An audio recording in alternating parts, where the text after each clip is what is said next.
Hello guys, welcome back to another video. So we're starting the process of getting the cheapest BMW 5 Series in the country fixed. So today what I'm hoping to do is get rid of any error codes that display on the dash. So I think in the previous video where I basically went over everything that is wrong with the car, we had fog light warning lights, parking distant control lights, so the parking sensors, there was error codes with those, and then there was the reversing lights. There was a problem with those. I think the rear left one, the reversing light, that's already fixed. It was literally just a loose connection, so that's all sorted.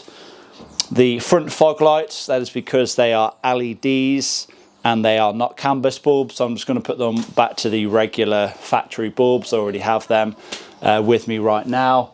And then with the parking sensors, I think the fronts should be fine. They're all obviously in place. They maybe just need a clean.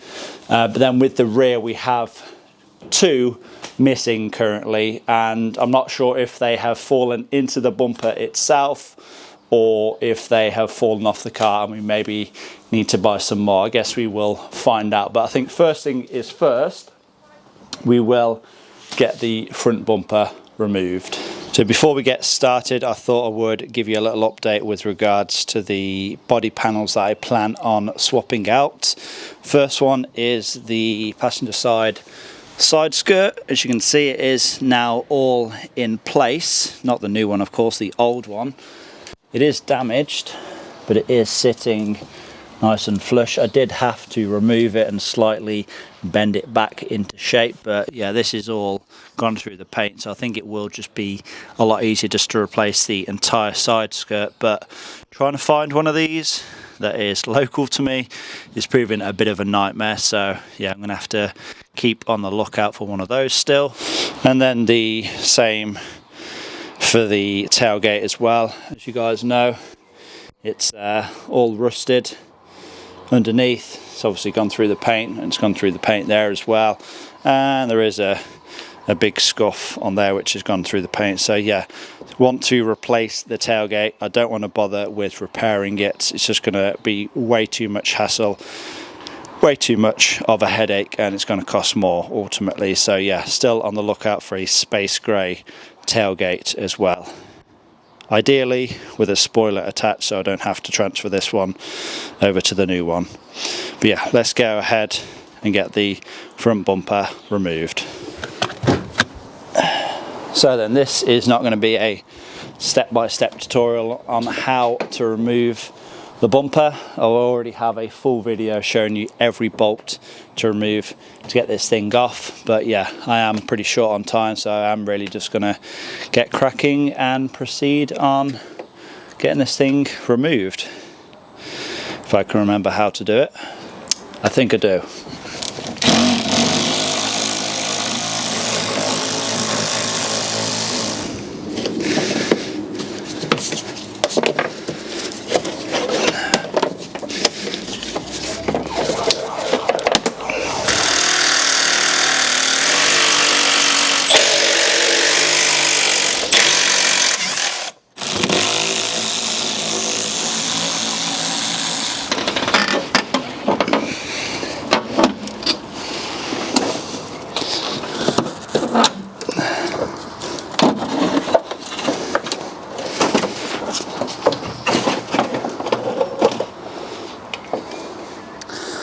There we go then, front bumper is now off and away from the car. You can see the aftermarket wiring we have here. This is the plug that should go straight on to the fog light bulb. I'm guessing it's a different connector on there, with it being an LED, so we'll just get this removed. And of course disconnect it from here as well. The factory bulb that we have should just plug straight into that.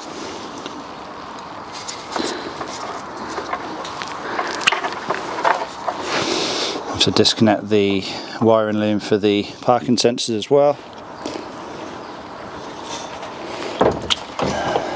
Now then, you may be thinking, why have I removed the bumper just to swap out the fog light bulbs? Well, truth be told, I would say it's actually easier to remove the bumper to swap out the fog light bulbs. You can of course do it through the wheel arch, but it just means it's going to be very, very fiddly, especially to try and remove these connectors. Like, it's an absolute nightmare trying to do that rolling around on the floor when you can't even see what you're trying to get at. So yeah, of course now we can just twist the old bulb out, and there it is. That's why we had the error codes, just an LED bulb.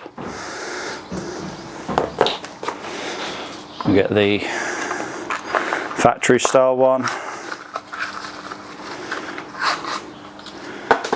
which should look something a little like this.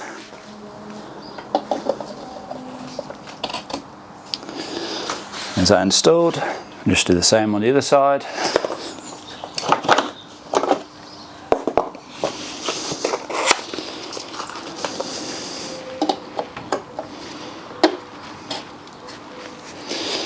There we go, there's that side installed. So that's the easy job done. I do also have this trim piece as well, because very, very common on the BMW E60.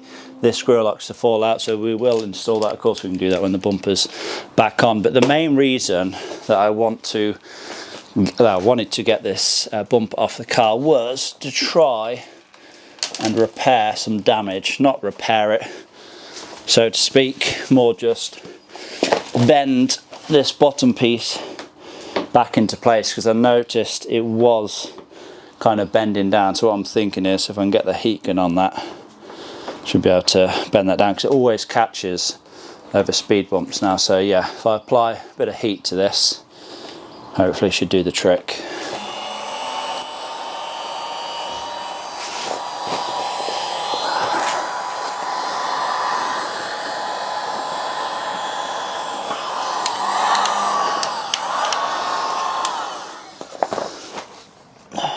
Let's take this trim piece off first.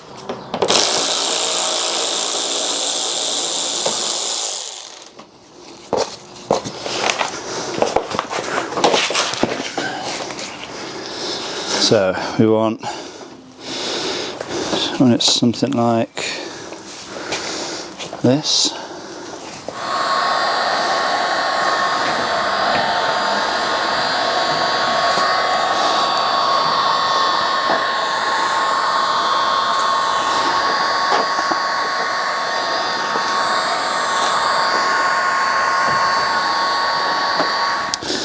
Okay, so it's definitely a lot better than what it was. I mean, this flap was kind of all the way down there. That's why it was catching on every speed bump. I bent it pretty much into position, and what I've done is actually applied a little bit of this epoxy resin. I don't know if it's going to hold or not, probably not, but it was worth a try. So yeah, just have a vice grip on there, just holding the two pieces in place.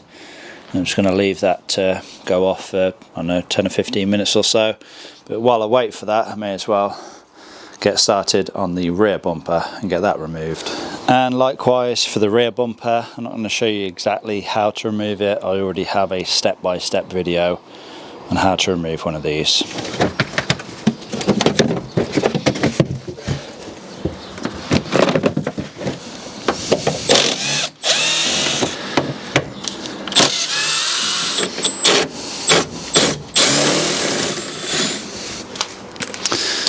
So I wasn't sure if it did or not, but I noticed it has what looks like a tow bar attached.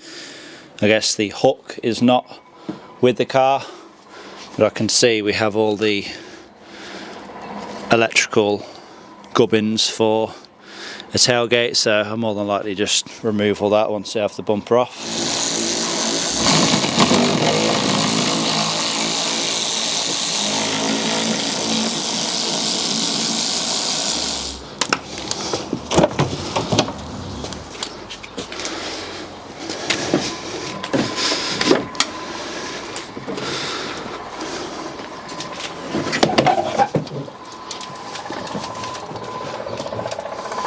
Okay, so rear bumper off, and it's good news, pretty much as I expected. Rear parking sensors are still in place, but they've just fallen out of their holders. So there's one, and there's two. Don't know actually how they stay in place. I don't know if they're just a push fit or if they're supposed to be glued or what, but I'll make sure they're installed properly before the bumper goes back on. Okay, so I think these sensors must have to be glued on. Actually, saying that, I think this here, I think that's an adhesive pad. So I'm guessing these come with that pad around there and it just sticks on. So yeah, I'm just gonna have to glue that on, I think. The others still seem pretty firm in place, so I'm gonna leave them. But yeah, these end two, definitely just gonna have to glue those in place, which is not a problem. Now, I was kind of thinking about removing the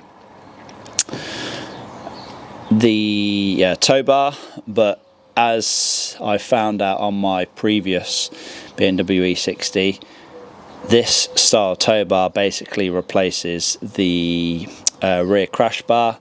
So if you remove this, you're essentially removing the rear crash bar, and yeah, it's obviously something you don't want to do, because if you have a rear end impact, rather than this taking the brunt of the force, it's going to be, you know, your chassis. So yeah, you definitely want to keep this in place. But what I am going to do is remove the wiring. It was all kind of went down here and has actually already been cut previously, and yeah, this is the end, but I'm just kind of tracing it all back now so I can get all this wiring removed. I'm going to be completely honest, it hasn't really been done the best. It's all just sort of taped up. There is some soldering involved onto that live there, but yeah, I'm just going to cut this and then tape that up properly, because this regular electrical tape really isn't the best. This stuff is much better. This is what BMW use from the factory. So yeah, I'll get all the additional wiring removed, and then yeah, we'll get everything taped up properly. Okay then, so as you can see, all of the wiring for the old tow bar is now removed. Looks a lot neater in here now. Everything properly taped up. I had to remove this trim piece as well, because obviously there was the two wires that went to this side tail light, so I'll have to get this put back in place. But yeah, it took a little bit longer than obviously if I was just to leave it, but I just can't stand, you know, a job not being done properly. So yeah, it's just worth taking a little bit of extra time and making sure everything is all good. So then, little update. That fix on the front bumper actually worked pretty well. I'll show you that in a little while though.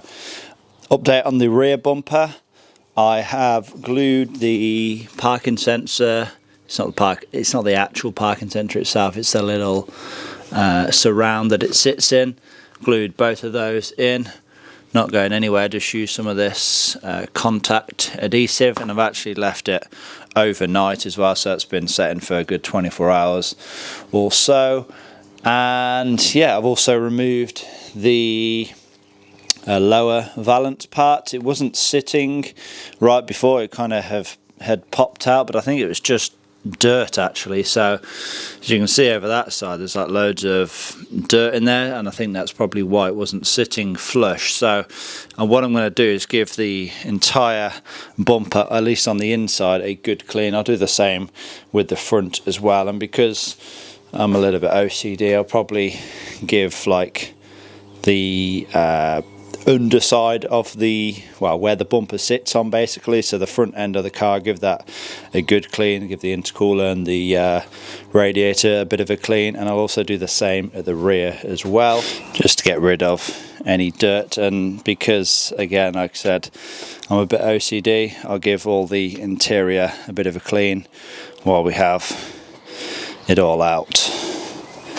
Not too bad in here. It's good to see that the parking parking sensor module is not submerged in water. I think that's a thing that only really affects the pre-LCI models, but yeah, that looks all good to me. I can't see any corrosion or any water around it, so I don't think that is our issue. I think the issue with the parking sensors was literally because those rear two were just removed. But yeah, like I said, I'll give this all a good clean up, give those trim pieces a clean up and get it all back in. Then we can look at getting the bumpers reinstalled. Boot area now nice and clean. Also gave the rear of the car a good clean off as well. Backs of the wheel arch liners. Just get rid of all the dirt and silt build up. I also gave the bumper a clean as well. Again, just to get rid of all that dirt build up. As you can probably see, the rear valance is reinstalled, and I'm pleased to announce there's no gap there now. Yeah, I'm guessing the reason that this was not fitting correctly before was just the fact that there was so much dirt build up in there. Yeah, it fits perfect now. Right, let's get this back on the car. Well, there we go then. Rear bumper now back in position, and it's gone on a lot better compared to what it was. There was a big gap here before. This was sticking out. I don't know if one of the screws was missing or one of the bolts inside was maybe not into its fitting properly, but yeah, it fits so much better now. Of course, the same on the other side as well. And all of the boot trim pieces now back in their place, and we can now move on to the front bumper. So let me show you the repair that we've done. So which side was it? Here we are. So it's not a, you know, permanent fix, but I guess you could say it is a permanent fix. That resin has, yeah, is dried rock hard, and that's solid there now.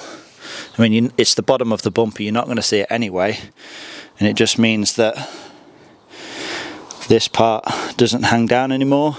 Before it was like hanging down to there, and it'd always scrape over speed bumps, and yeah, very annoying, but that should be fine there now. Of course, I've gave the front of the car good clean as well. The front of the intercooler, that was just full of leaves and debris all down there, so that's all had a good clean out. I gave the engine bay a bit of a quick clean at the same time as well. It'd be rude not to, but I'll, you know, do that properly at a later date.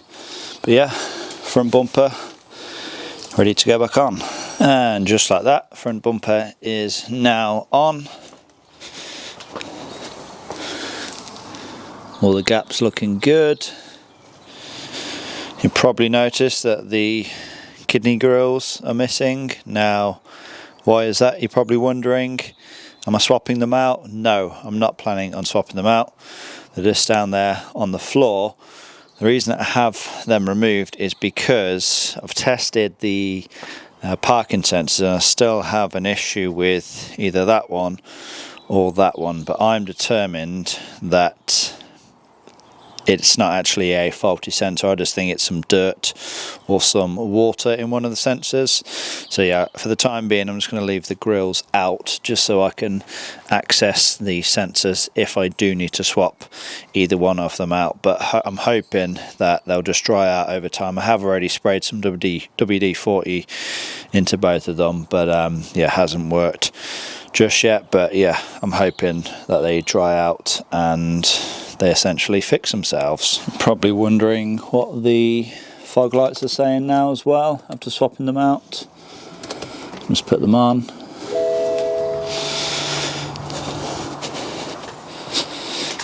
As you can see, both working, and no fault to them either.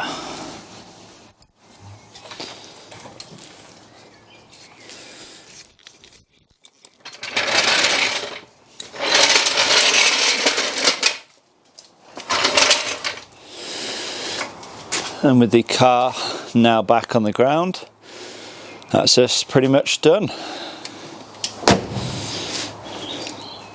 I'm lying, I'm missing something. We have this trim piece here for the bottom of the bumper, so we'll get this installed.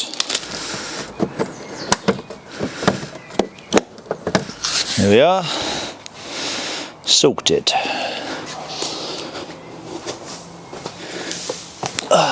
Okay then, so that is us now done for this video. What have we done then? We have removed the rear and the front bumpers because... Why did we remove the bumpers actually? So we removed the rear one because... Oh, that's right. The rear one had to be removed because the parking sensors had fallen into it, and then we had to make some adjustments as well. The bumper really wasn't sitting right, and it's kind of the similar story for the front one as well. So I'm guessing the front and rear bumper had been off at some point, but they're sitting much better now. Of course, we've swapped out the fog light bulbs because they were LEDs before and thrown an error, so they're just some standard bulbs in there now. Look better in my opinion, just the standard bulbs. And then of course we've done the DIY repair to the bottom of the bumper. Not actually sure which side it is. I can't even tell from looking now. Oh, it's this side, yeah, it is this side. Of course the bumper was hanging down and scraping over speed bumps. That's all good now. I guess time will tell for that, if it holds up or not, but it seems to be pretty sturdy. So that's good. Of course we've installed that new trim piece there.